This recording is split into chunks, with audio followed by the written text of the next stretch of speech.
figure out at what density it's appropriate to evaluate this gene's mass.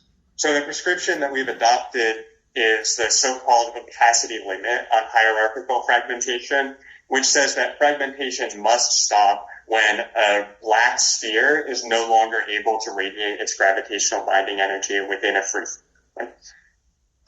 So what this calculation gives you is something that looks like the dark Chandrasekhar limit, but then with this extra factor that weakly depends on temperature and the mass of the heavy particle.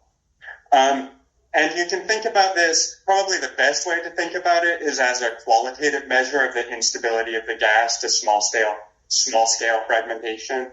But if you like, you can also think about it as a lower bound on the mass of these first hydrostatic cores that you're going to form before accretion and growth into mature compact objects.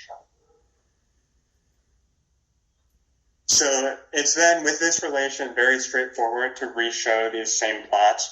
We just convert the temperature into a mass scale.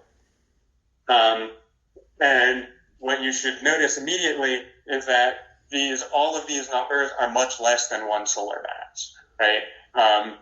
And for a little bit of context, for normal population 3 stars, this opacity limit might be 10 to the minus third or something like that. So you have a growth factor of 10 to the 5. But you can see that we have a large parameter space where, unless accretion is very dramatically enhanced compared to the standard model case, there's still plenty of room to have these distinctive subsolar mass objects.